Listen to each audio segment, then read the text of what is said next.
उपजिल्हा रुग्णालयाचे काम लवकरच पूर्ण होणार, आमदार आशुतोष काळे। कोपरगाव संनियंत्रण सल्लागार समितीची बैठक नुकतीच आमदार आशुतोष काळे यांच्या अध्यक्षतेखाली पार पडली।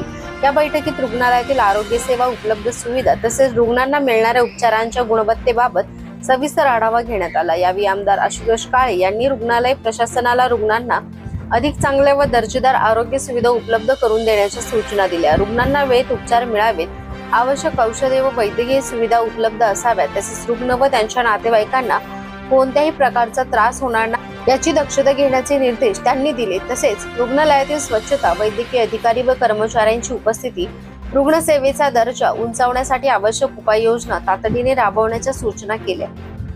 सर्वसामान्य नागरिकांना शासकीय आरोग्य सेवांचा अधिकाधिक लाभ मिळावा यासाठी प्रशासनाने संवेदनशीलतेने काम करण्याचे आवाहन त्यांनी केले। यावेळी आमदार आशुतोष काळे यांनी रुग्णालय संनियंत्रण सल्लागार समितीच्या सदस्यांसमवेत 28.84 कोटी निधीतून सुरू असलेल्या 100 बेडच्या उपजिल्हा रुग्णालयाच्या कामाची पाहणी करून कामकाजाचा आढावा घेतला।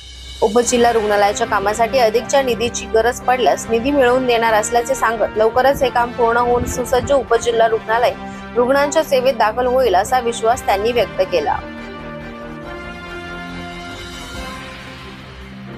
आपल्या कोपरगाव शहरामध्ये उपजिल्हा रुग्णालयाची मंजुरी येऊन आता इमारतीचं काम बऱ्याच दिवसापासून चालू आहे। ती पाहणी करण्यासाठी मी आलेलो होतो आणि रुग्ण कल्याण समितीची पण बैठक या ठिकाणी आहे।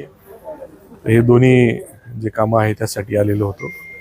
उपजिल्हा रुग्णालय मंजूर जे झालं त्याच्यामध्ये ग्राउंड +2 असं त्याचं नियोजन आहे, परंतु काही आता फाउंडेशन जे आहे ते त्याचा खर्च वाढल्यामुळं हा जरा निधी थोडा कमी पडणार आहे। अधिकचा प्रस्ताव त्या ठिकाणी आपल्या राज्याचे सार्वजनिक आरोग्य मंत्री आंबेडकर साहेब यांना त्या ठिकाणी मी मागणी केलेली आहे।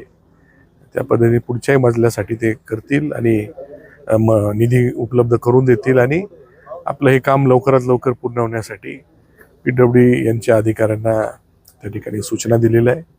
लवकरात लवकर काम होऊन ही इमारत पूर्ण होऊन रुग्णालय आपल्या सर्व नागरिकांच्या सेवेला